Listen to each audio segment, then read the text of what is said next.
خوش آمدید کہتے ہیں. علماء کرام ہمارے ساتھ ہیں, جناب قبلہ مفتی عامر صاحب, مولانا محمد رضا داؤدانی صاحب, مفتی سہیل امجدی صاحب, علامہ شجاع الدین شیخ صاحب, سب کا بہت شکریہ, بہت نوازش. مفتی عامر صاحب سوال سنیے گا, ذرا بتائیے گا جناب.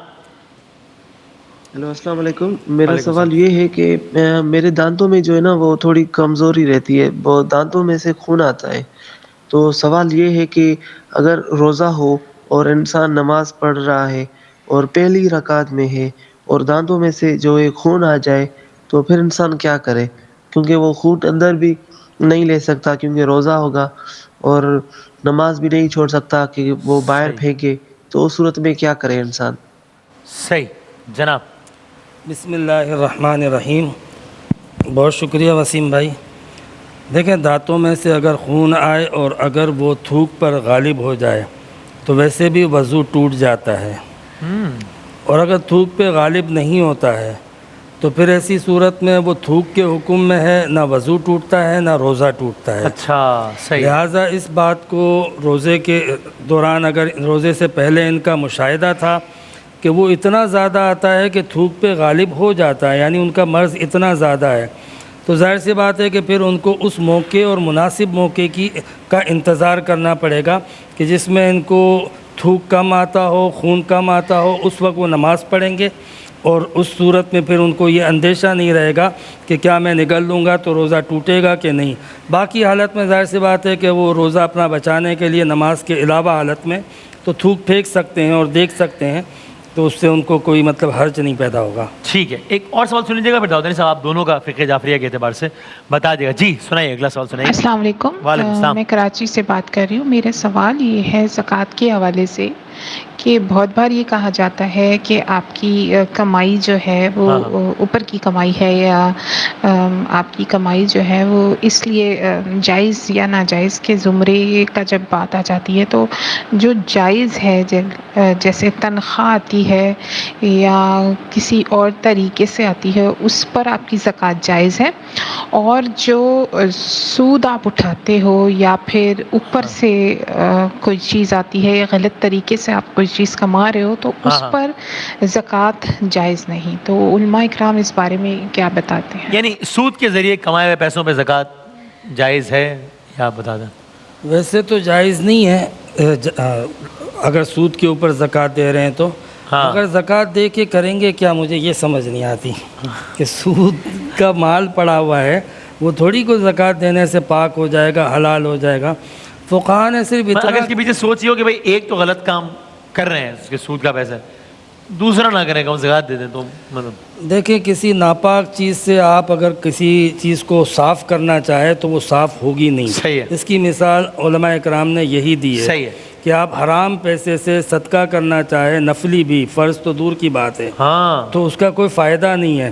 فقہاء اکرام نے صرف اتنا لکھا ہے کہ کسی شخص کی آمدنی جو ہے وہ اس کے اندر حلال کا پیسہ بھی تھا لیکن امکان ہے کہ حرام کا بھی ہو جو خلط ملط ہو گیا ہے. صحیح ہے. تو ایسی صورت میں چونکہ وہ عادی بھی نہیں تھا حرام کا, تو حکم دیا گیا ہے کہ وہ ٹوٹل مال پہ زکوٰۃ دے گا. وہ ایک بالکل الگ مسئلہ ہے. ٹھیک ہے. یہاں پہ یہ کلیئر پوچھ رہی ہیں کہ سود کے اوپر زکوٰۃ دینا, اوپر کی آمدنی آپ سمجھتے ہیں, ہمارے یہاں پہ اصطلاحات ہیں اسپیڈ منی کی, ہمارے یہاں پہ اصطلاح ہے چائے پانی کی, ہمارے یہاں پہ اصطلاح ہے خرچے پانی کی.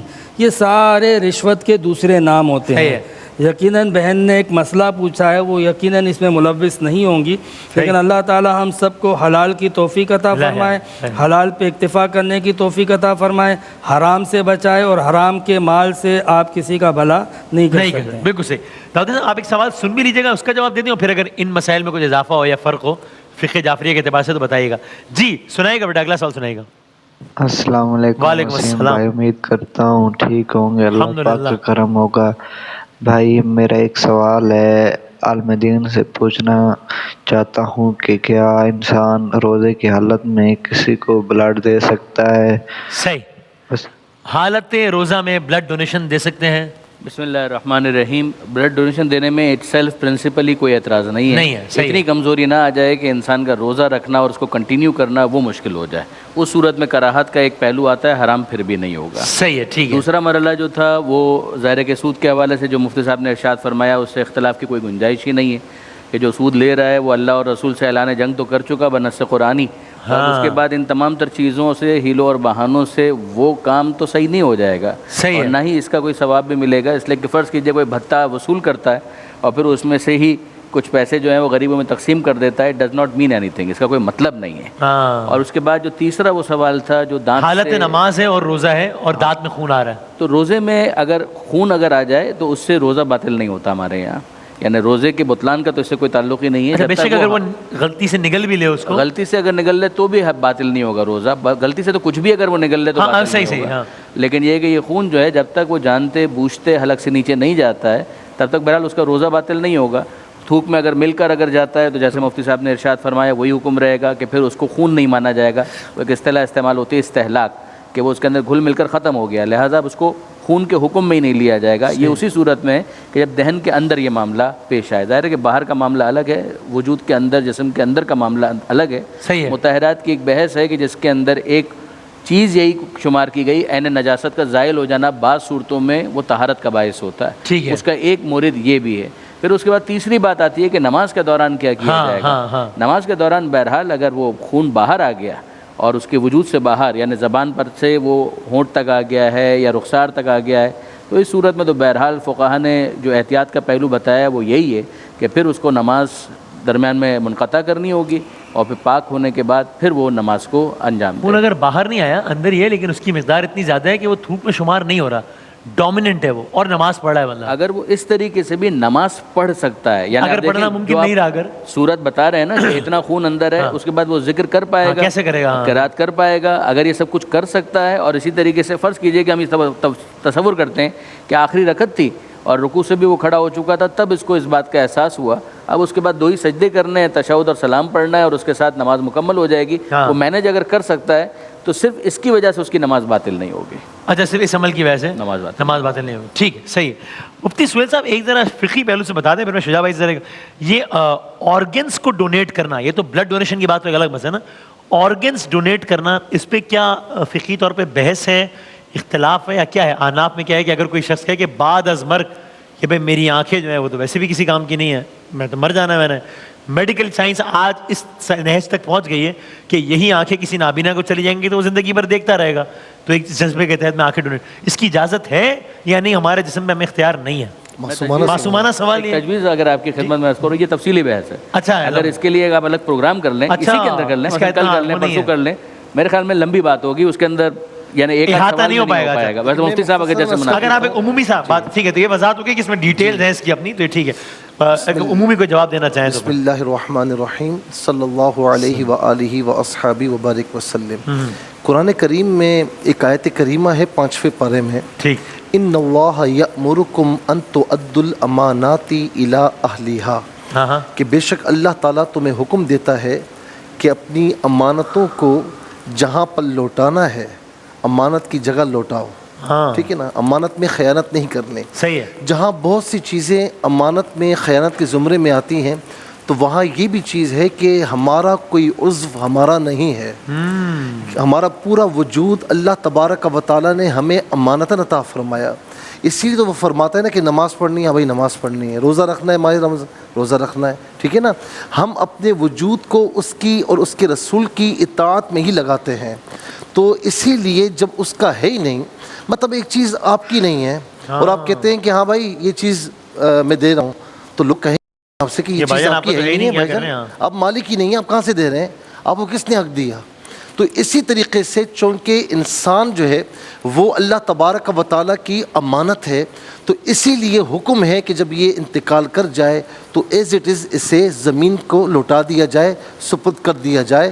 تو علماء کرام نے اس سے منع فرمایا کہ کوئی بھی آرگن آپ ڈونیشن کریں، ڈونیٹ کریں، اس کی اجازت نہیں ہے. احناف میں نہیں ہے. جی ہاں، جی ہاں. اچھا، کسی علماء میں سے کسی نے اختلاف کیا ہو تو میری نظر میں غالب تعداد نہیں ہے، اگر اختلاف ہے غالب اکثر تعداد نے اس سے منع فرمایا ہے. اچھا، ایک بات اور بھی، یہ جو صدقے کے حوالے سے سودی، میں اس میں یہ کہوں گا کہ قبلہ مفتی صاحب نے بڑا پیارا جواب دیا اور حضرت علامہ صاحب نے بھی. اتنی بات عرض کروں گا، دیکھیں یہ کوئی ایک گورنمنٹ کی طرف سے اعلامیہ نہیں ہے.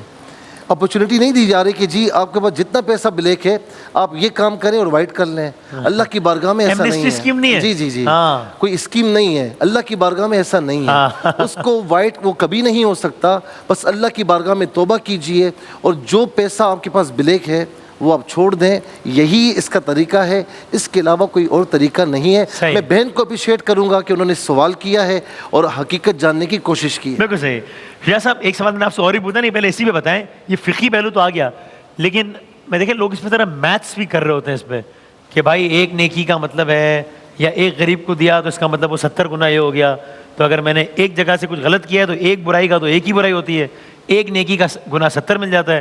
تو اگر 100 روپے کسی غلط جگہ سے لیے ہیں اور اس 100 میں سے جو ہے وہ 70 روپے کسی غریب کو دے دیے ہیں تو وہ تو 70 نیکیاں ہوں گے, تو ملٹی پلائی ہوئے یہ پلس مائنس کر کے نیٹ پروفٹ, یہ کیسا, یہ میتھس نہیں چلے گا؟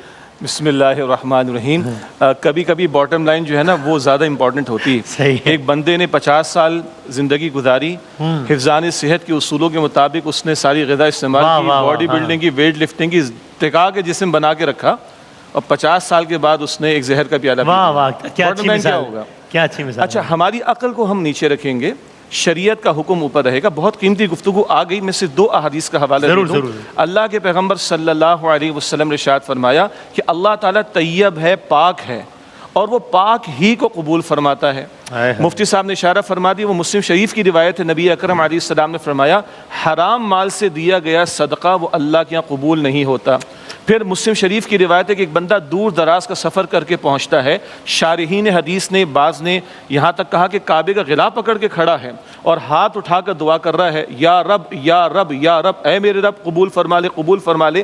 اللہ کے رسول علیہ السلام فرماتے انا یستجاب لہ, کیسے اس کی دعا قبول ہوگی؟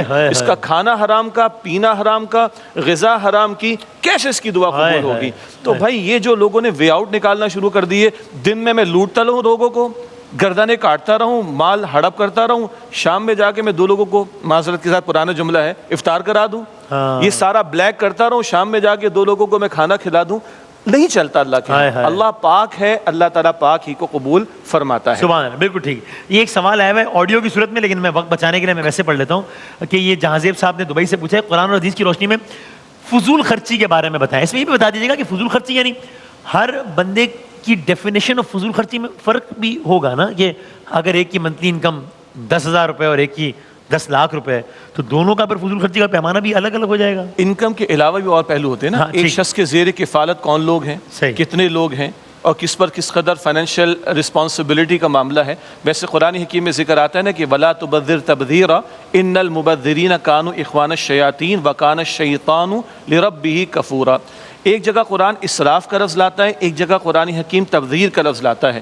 ایک فرق یہ کیا کہ اسراف کیا ہے, ایک جگہ ضرورت ہے مگر ضرورت پر ضرورت سے زیادہ خرچ کیا جائے, یہ بھی اللہ تعالیٰ کو پسند نہیں, کیونکہ مال اللہ کی نعمت ہے بشرطے کہ حلال کا ہو, تو اس کو ضائع نہ کیا جائے. اور سورہ بنی اسرائیل میں فرمایا کہ تبذیر نہ کرو, بلا ضرورت خرچ کرنا, حرام میں خرچ کرنا, ناجائز میں خرچ کرنا, یہ تو بالکل غلط ہے. لیکن جہاں بندے کی ضروریات ہیں وہاں پر بھی ضرورت سے زیادہ وہ خرچ کرنے کی کوشش نہ کریں.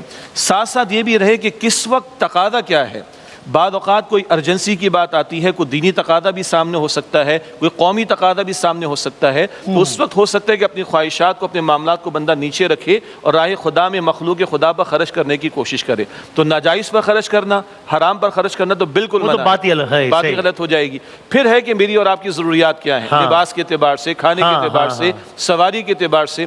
اللہ نے حلال کا عطا کیا, بندہ جائز میں خرچ کرے کوئی حرج نہیں. وَأَمَّا بِنِعْمَةِ رَبِّكَ فَحَدِّثْ, جو نعمت اللہ تعالیٰ نے عطا فرمائی اس کا اظہار بھی کر لے, کوئی حرج کی بات نہیں. دیکھا یہ جائے گا کہ اس اظہار میں تکبر کا عنصر تو نہیں آ رہا.